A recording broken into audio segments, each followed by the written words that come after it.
یه پاییز زرد و زمستون سرد و یه زندون تنگ و یه زخم قشنگ و غم جمعه عصر و غریبی حسر و یه دنیا سؤال و تو سینم گذاشتی جهانی دروب و یه دنیا غروب و یه درد عمیق و یه تیزی تیغ و یه قلب مریض و یه آه غلیظ و یه دنیا محال و تو سینم گذاشتی. رفیقم کجایی؟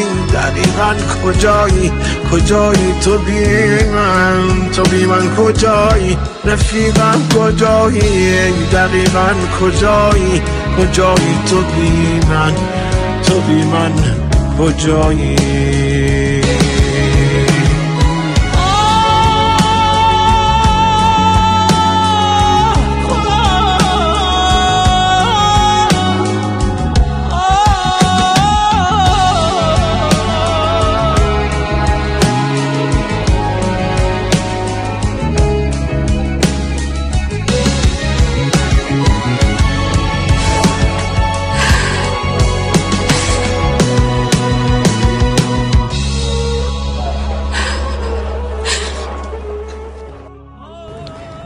من و تو تلاش کردیم فرهاد دنیامون رو عوض کنیم، ولی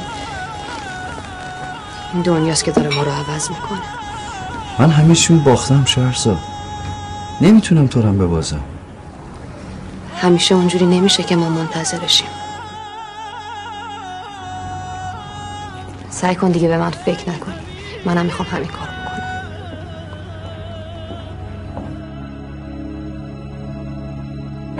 یه دنیا غریبم، کجایی عزیزم؟ بیا تا چشام تو چشمات بریزم. نگو دل بریدی خدایی نکرده، ببین خواب چشمات با چشمام چی کرده. همه جا رو گشتم، کجایی عزیزم؟ بیا تا رگامو تو خونت بریدم. بیا رو تو رو کن، منو زیر و رو کن. بیا زخمامو یه جوری رفو کن. عزیزم کجایی؟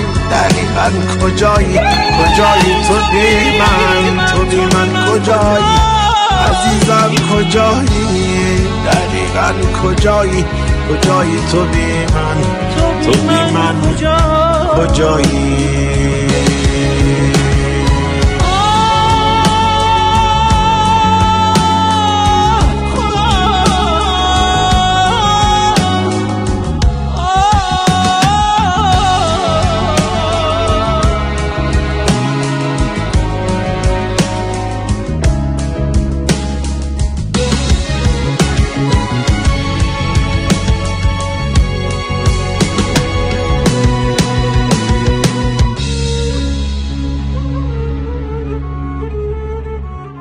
فرهاد الان کجاست؟